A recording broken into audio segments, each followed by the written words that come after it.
because you don't want the pain that could kind of potentially come with being in love again. Yeah. But is that workable? Is being on your own for the rest of your life going to be a workable solution? Amazing. And one of the things that you mentioned in the video is that the distinction between pain and suffering. Are you able to elaborate on that? And yeah, I think I can. I hope I can. Anyway. If I can't, then I shouldn't. It's a short video. Yeah, absolutely. So pain is stuff that happens to all of us in our lives. Yeah. At some point in our lives, we will suffer, some sort of physical pain, and we'll suffer emotional pain. We'll focus predominantly on emotional pain in this particular instance. So emotional pain is, we lose somebody close to us, or we have a relationship breakup, or we have financial struggles, or, there's threat over our job, or whatever it might be. It could be a huge kind of range of different things. And those are challenges that, in some way, shape or form, we need to overcome. But what people have a tendency to do, because we have this brain which is sort of abstract, which allows for abstract thought, and as I was talking about earlier, that we can infer possible outcomes into the future, and because we tend to have a negativity bias, simply means that if I said 6 things about you and 5 of them were nice and 1 of them was not so nice, have a guess which one you're going to focus on. Well, the not so nice one. The not so nice one, yeah. So fundamentally, because of that negativity bias, we tend to infer worst possible outcomes. And because we have the ability to have abstract thought, we can do that really, really well. So when people have something that happens to them, they can get into a spiral of thinking about it, what the possible outcomes are and all the rest of it. And because of the anxiety that which can sometimes be overwhelming, sometimes people, rather than taking action in terms of service of resolving the problem, will often take action that's not in service. They'll use... What was that then? I think it's within 2 seconds. Right.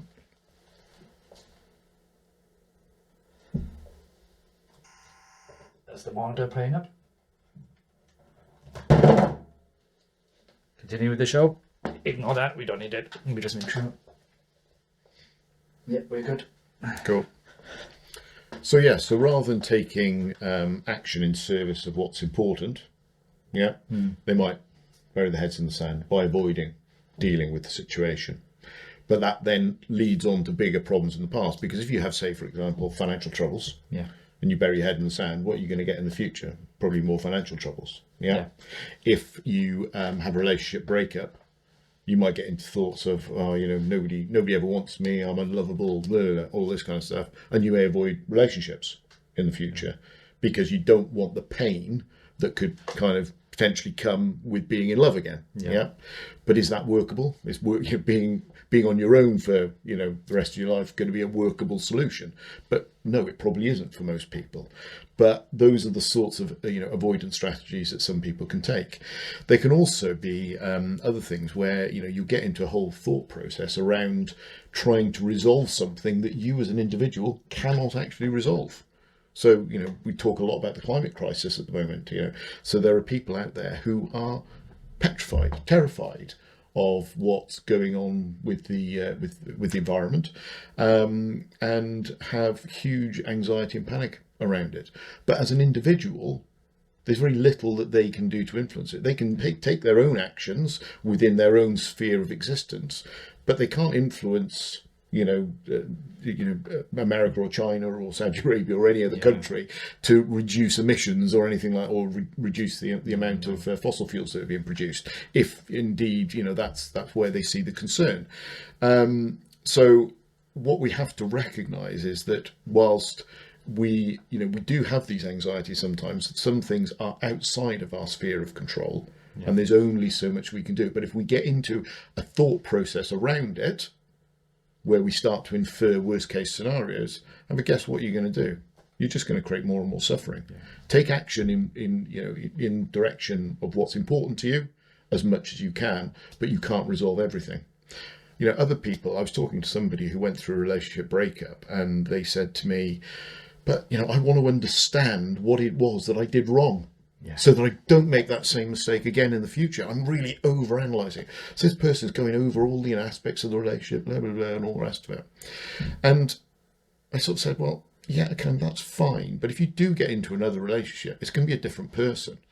And that person's going to have different expectations, different personality, and all the rest of it. So the things that you're thinking about trying to, inverted commas, resolve from the previous relationship may have absolutely no relevance or bearing in the new one.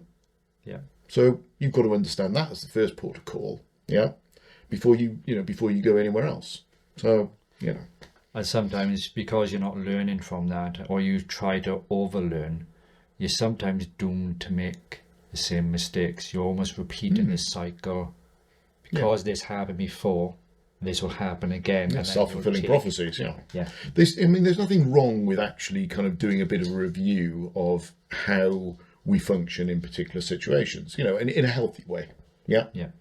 But quite often the rumination around what I did wrong is not very helpful, because you have to remember there were two people in that relationship.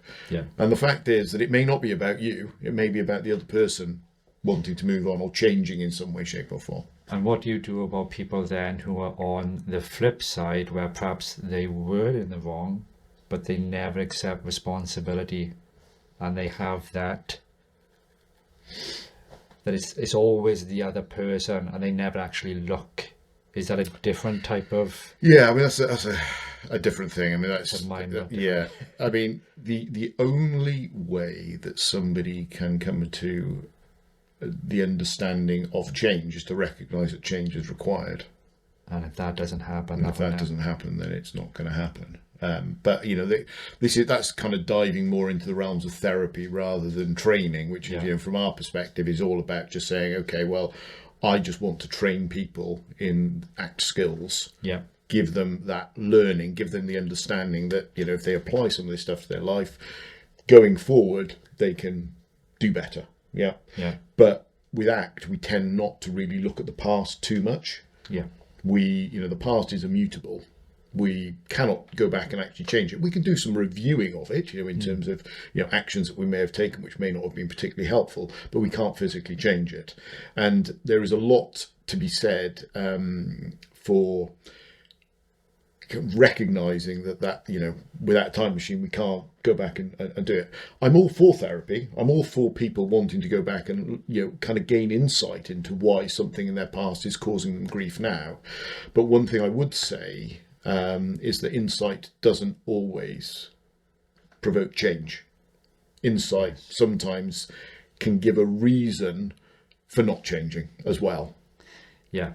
This happened to me, therefore this is how I behave. This is how I behave, and people should accept it. Exactly. Because this is how I am, and this is how you should be okay with me being this way and accept me for who I am. But ACT goes, actually, forget that. We're going to teach some skills so that you can do a bit better in life. It's all about taking personal responsibility first. You've got to want to change in order to do that. You have to recognise that there is change to be made. Yes.